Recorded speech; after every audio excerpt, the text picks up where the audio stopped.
بسم اللہ الرحمن الرحیم۔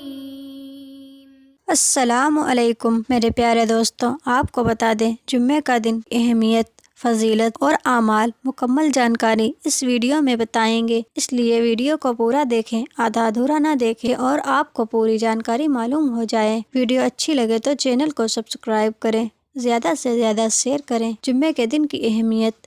یوں تو سب دن اللہ تعالیٰ کے بنائے ہوئے ہیں، مگر جمعے کے دن کی اہمیت کو بیان کرتے ہوئے اللہ کے رسول صلی اللہ علیہ وسلم نے ارشاد فرمایا، اللہ تعالیٰ نے ہم سے پہلے کے لوگوں کو جمعے سے محروم رکھا، چنانچہ یہودیوں کے لیے سنیچر اور عیسائیوں کے لیے اتوار کا دن تھا، پھر اللہ ہمیں لے آیا اور اس نے ہماری جمعے کے دن کی طرف رہنمائی کی۔ اس نے دنوں کی ترتیب اس طرح بنائی کہ پہلے جمعہ، پھر سنیچر اور اس کے بعد اتوار، اسی طرح وہ قیامت کے دن بھی ہم سے پیچھے ہوں گے۔ ہم دنیا میں آئے تو آخر میں ہیں، لیکن قیامت کے روز ہم پہلے ہوں گے اور تمام امتوں میں سب سے پہلے ہمارا فیصلہ کیا جائے گا۔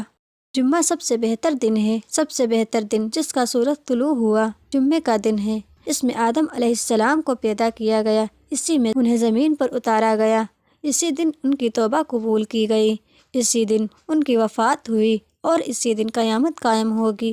ہر جاندار جمعے کے دن صبح سے لے کر سورج نکلنے تک قیامت سے ڈرتے ہوئے اس کے انتظار میں رہتا ہے، سوائے جن و انس کے۔ جمعے کے دن ایک وقت ایسا بھی آتا ہے کہ ٹھیک اسی وقت میں جو بندہ مسلم نماز پڑھ رہا ہو اور وہ اللہ سے جس چیز کا سوال کرے تو اللہ تعالیٰ اسے وہ چیز عطا کرتا ہے۔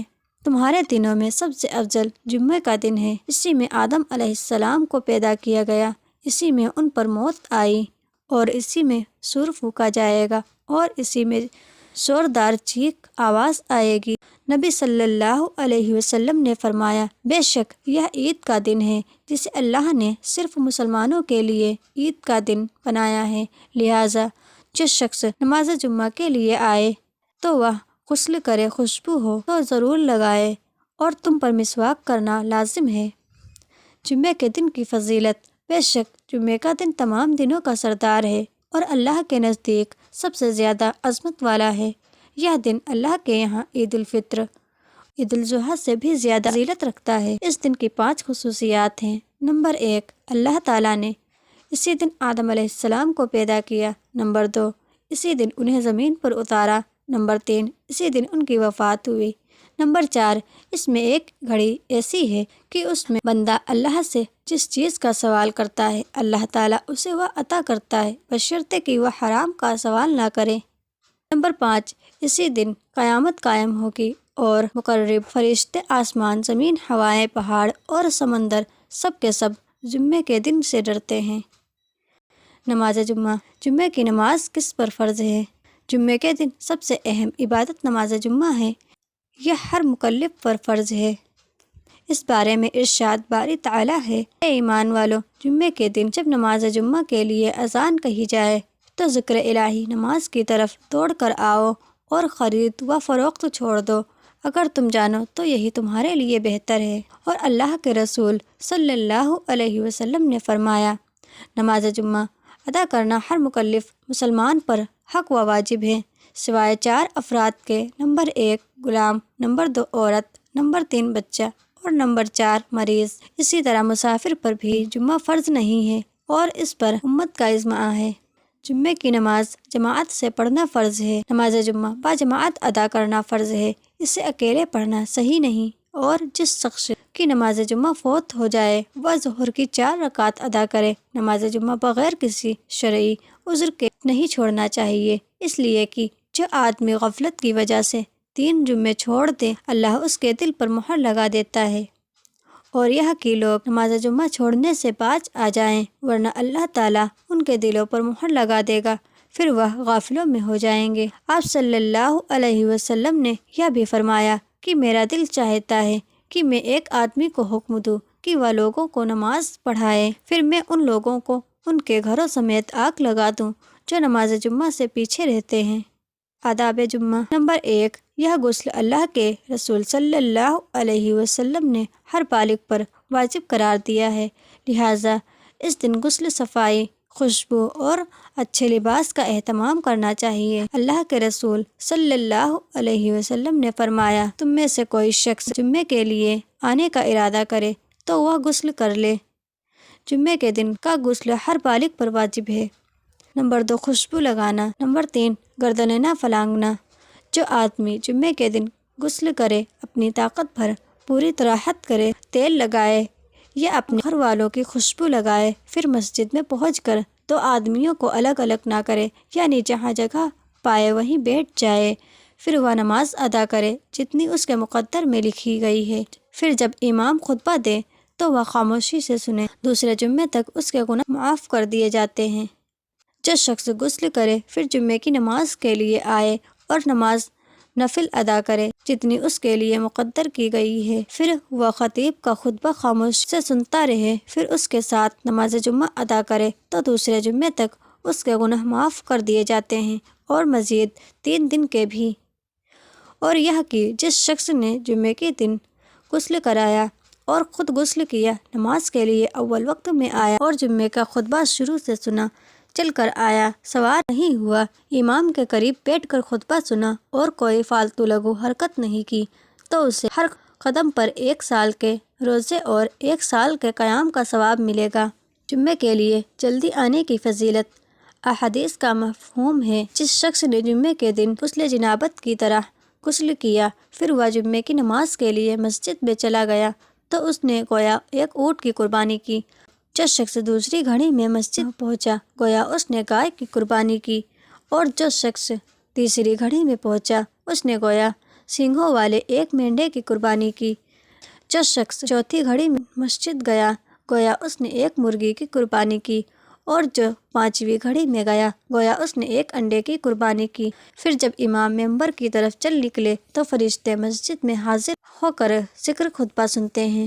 جب جمعے کا دن آتا ہے تو مسجد کے ہر دروازے پر فرشتے پہنچ جاتے ہیں، جو آنے والوں کے نام باری باری لکھتے ہیں۔ پھر جب امام منبر پر بیٹھ جاتا ہے تو اپنے صحیفوں کو لپیٹ کر مسجد میں آ جاتے ہیں اور خطبہ سنتے ہیں۔ اگر آپ یہ چاہتے ہیں کہ جمعے کے دن فرشتے اپنے صحیفوں سے ہمارا بھی نام لکھیں، تو آپ کو چاہیے کہ امام کے منبر پر پہنچنے سے پہلے مسجد میں پہنچ جائیں، تبھی آپ کو قربانی کا بھی ثواب ملے گا۔ تحیۃ المسجد کا حکم۔ جمعے کی نماز کے لیے مسجد میں پہنچنے کے بعد سب سے پہلا کام تحیۃ المسجد کی ادائیگی ہے، چاہے خطبہ شروع ہونے سے پہلے مسجد میں آئے، امام کے خطبہ شروع کرنے کے بعد، اس لیے کہ آپ صلی اللہ علیہ وسلم نے فرمایا، تم میں سے کوئی شخص جب جمعے کے دن اس وقت آئے جب کہ امام خطبہ دے رہا ہو تو وہ 2 رکعت نماز ادا کرے اور انہیں ہلکا پھلکا پڑھے۔ ایک آدمی جمعے کے دن اس وقت مسجد میں گھسا جب آپ صلی اللہ علیہ وسلم خطبہ دے رہے تھے۔ آپ صلی اللہ علیہ وسلم نے پوچھا، کیا تم نے نماز پڑھی ہے؟ اس نے کہا نہیں۔ تب آپ صلی اللہ علیہ وسلم نے فرمایا، اٹھو 2 رکعت نماز پڑھو۔ خطبے کے دوران خاموش رہیں۔ جب تم نے جمعے کے دن امام کے خطبے کے دوران اپنے ساتھ بیٹھے ہوئے شخص سے یوں کہا کہ خاموش رہو، تم نے لغو حرکت کی۔ جس شخص نے جمعے کے دن غسل کیا اور خطبے کے دوران کوئی لغو حرکت نہیں کی تو اس کا یہ جمعہ اگلے جمعے تک اس کے گناہوں کا کفارہ ہوگا۔ جس شخص نے بیہودہ حرکت کی اور لوگوں کی گردنوں کو پھلانگا تو اس کا یہ جمعہ نماز ظہر شمار ہوگا۔ جمعے کی نماز کے لیے آنے والے لوگ 3 طرح کے ہوتے ہیں۔ ایک وہ شخص جو جمعے کی نماز کے لیے آتا ہے اور اس دوران وہ بیہودہ بات یا کام کرتا ہے تو اسے صرف بیہودگی ہی ملتی ہے۔ دوسرا وہ شخص جو جمعے کے لیے آتا ہے اور اس کا مقصد صرف دعا کرنا ہوتا ہے تو اللہ تعالیٰ چاہے تو اس کی دعا قبول کر لے اور چاہے تو اسے رد کر دے۔ تیسرا وہ آدمی جو جمعے کے لیے حاضر ہو کر پرسکون رہتا ہے، خاموشی اور توجہ کے ساتھ خطبہ سنتا ہے، کسی کی گردن کو نہیں پھلانگتا اور نہ ہی کسی کو تکلیف پہنچاتا ہے، تو اسی شخص کا جمعہ آنے والے جمعے تک بلکہ اور 3 دن اس کے لیے کفارہ بنتا ہے۔ جمعے کے دن جمعے کے دن ایک گھڑی ایسی آتی ہے کہ اس میں کوئی مسلمان بندہ نماز پڑھ رہا ہو اور اللہ سے دعا مانگے تو اللہ اس کی دعا قبول کرتا ہے۔ وہ مبارک گھڑی امام کے منبر پر بیٹھنے سے نماز ختم ہونے تک کے بیچ میں رہتی ہے۔ تم اسے عصر کی نماز کے بعد آخری گھڑی میں تلاش کرو۔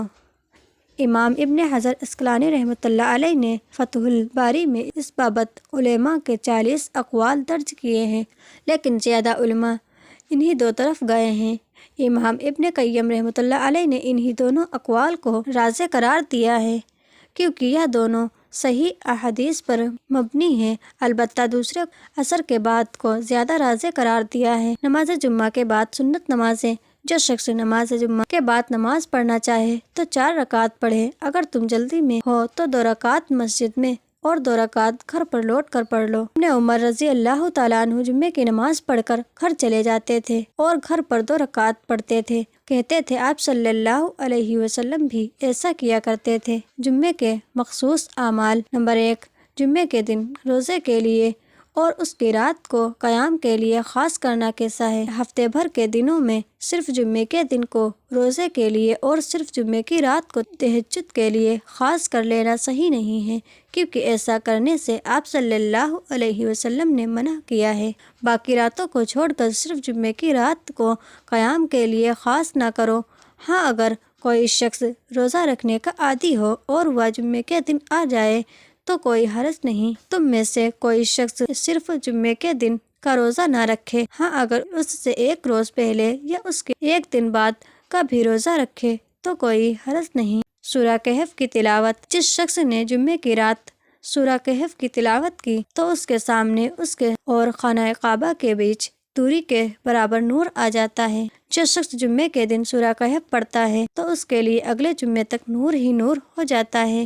نبی صلی اللہ علیہ وسلم پر کثرت سے درود پڑھنا۔ اکثر حضرات اسی کشمکش میں رہتے ہیں کہ جمعے کے دن کیا پڑھنا چاہیے، تو بہرحال آپ کو بتا دیں، اس دن و رات اللہ کے رسول صلی اللہ علیہ وسلم پر زیادہ سے زیادہ درود پڑھنا چاہیے، کیونکہ آپ صلی اللہ علیہ وسلم نے فرمایا، تم اس دن مجھ پر کثرت سے درود پڑھا کرو، تمہارا درود مجھ پر پیش کیا جاتا ہے۔ صحابہ کرام رضی اللہ تعالیٰ عنہ نے کہا، ہمارا درود آپ پر کیسے پیش کیا جائے گا، جبکہ قبر میں آپ کا جسد طاہر تو بوسیدہ ہو جائے گا؟ آپ صلی اللہ علیہ وسلم نے جواب دیا، بے شک اللہ تعالیٰ نے زمین پر انبیاء کے جسموں کو کھانا حرام کر دیا ہے۔ میری امت کا درود مجھ پر ہر جمعے کو پیش کیا جاتا ہے، بس جو شخص مجھ پر زیادہ درود پڑھے گا وہ سب سے زیادہ میرے قریب ہوگا۔